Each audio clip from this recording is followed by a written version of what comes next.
Hello viewers, আমি পঙ্কজ তোমাদের সামনে চলে এসেছি নতুন আর একটা ভিডিও নিয়ে। আজকে আমি তোমাদের সামনে যে বিষয়টি নিয়ে আলোচনা করব তা হলো নুন কবিতাটি। নুন কবিতাটি ক্লাস 11-এর দ্বিতীয় সেমিস্টারের একটি পাঠ্য কবিতা। নুন কবিতাটি লিখেছেন কবি জয় গোস্বামী। প্রথমে তোমরা নুন কবিতাটি তোমাদের স্ক্রিনে একবার দেখে নাও। আমরা জয় গোস্বামী সম্পর্কে পরে অন্য কোনো ভিডিওতে আলোচনা করব। আজকে আমরা সরাসরি চলে আসি নুন কবিতাটি। নুন কবিতায় কবি দিন আনা দিন খাওয়া মানুষগুলোর জীবনে যে নিতান্তই যে তারা এত কষ্টের মধ্যে থাকে, তবুও তারা অল্পতেই খুশি। তাদের জীবনে প্রাপ্তির ভাড়ার প্রায় শূন্য, কিন্তু সেই শূন্যতার বেদনা তাদের কাবু করতে পারে না। তারা জীবনে যা কিছুই পায় তাতেই পরিতৃপ্ত হয়, তাতে তাদের চাহিদাও সামান্য। স্বল্প আয়ে তাদের জীবন অতিবাহিত হয়, অসুস্থতা তাদের নিত্য সঙ্গী। জীবনের সামান্য দাবি মেটাতে গিয়ে ঋণের জালে তারা জড়িয়ে পড়ে। প্রাত্যহিক জীবনের দুঃখের সঙ্গ ত্যাগ করতে তারা টান দেয় গঞ্জিকাতে। তো তোমরা এই লাইনগুলোর মধ্যে দিয়ে বুঝতে পারলে যে এই কবিতায় নিতান্তই সাধারণ মানুষের জীবনযাত্রার কথা বলা হয়েছে। এই কবিতায় সাধারণ মানুষ অল্পতেই খুশি হয়, তাদের বেশি কিছু চায় না। তাদের মধ্যে থাকে না কোনো চাওয়া, কোনো পাওয়ার, কোনো দুঃখ, বেদনা, কষ্ট। তাদের জীবন অল্প ব্যয় অতিবাহিত হয়। অসুখ হলে ধার দেনা করে তাদের জড়িয়ে পড়তে হয়। তবুও তাদের জীবনের যে দুঃখ কষ্ট তা তাদের কোনো মতেই মেটে না, তাই তাদের সেই দুঃখ মেটাতেই তারা টান দেয় গঞ্জিকাতে।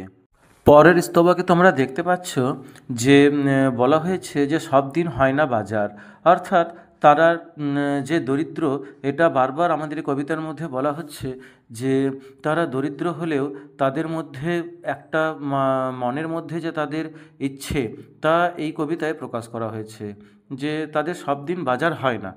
আচ্ছা, বাজার না হলেও যখন তাদের অর্থ আসে তখন তারা বাজার করে মাত্রা ছাড়া, আবার তারা বাড়ি ফেরার পথে কিনে আনে গোলাপ চারা।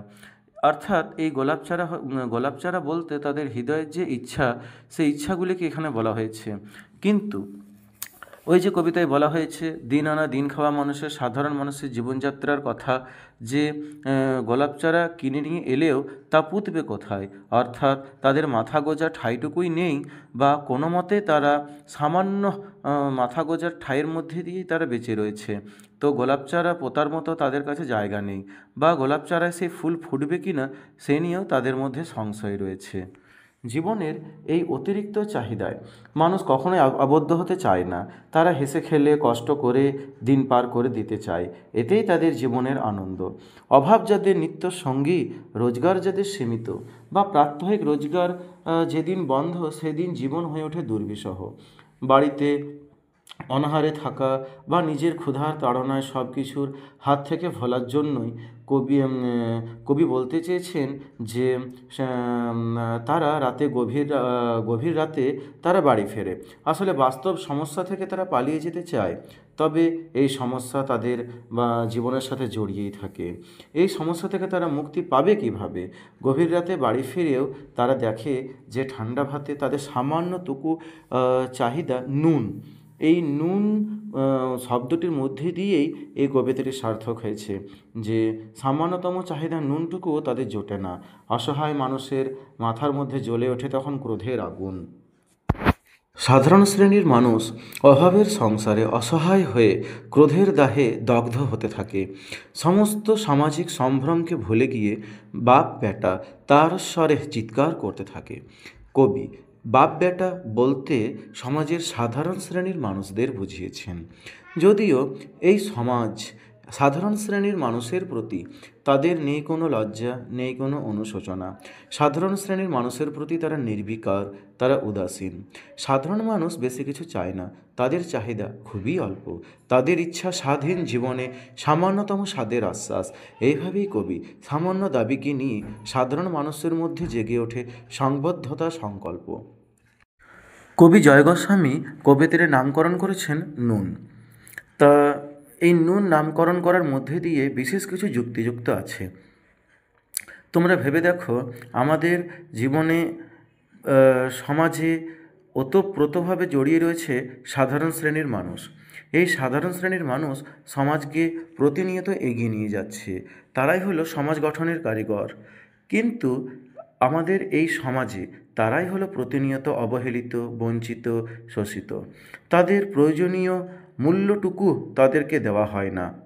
নুন ছাড়া যে কোনো খাবার যেমন স্বাদহীন, তাতে সে যতই দামি খাবার হোক না কেন, তাতে নুন লাগবেই। অথচ নুনের দামই খুব অল্প, কিন্তু নুন ছাড়া যে কোনো খাবারই হয়ে যাবে স্বাদহীন। আমাদের সমাজে ঠিক সেই রকম তুলে ধরা হয়েছে সাধারণ শ্রেণীর মানুষদেরকে, যাদের ছাড়া এই সমাজ অচল, কিন্তু তারাই আজকে আমাদের সমাজে মূল্যহীন। তাদেরকে সেই যে দাম, তাদেরকে সে দাম তাদের দেওয়া হয় না। তাদের কাছ থেকে প্রতিনিয়ত শোষণ করে, তাদেরকে বঞ্চিত করে, তাদেরকে অবহেলিত করে আমাদের এই সমাজে তাদেরকে সমাজের কোনো একটা জায়গায় রেখে দেওয়া হয়েছে। অথচ তারা যদি আমাদেরকে অথচ তারা যদি সমাজকে এগিয়ে নিয়ে যায়, তাহলে তাদেরকে, তাদের যে সম্মান, তাদের যে প্রাপ্য মর্যাদা, তা তাদের দেওয়া উচিত।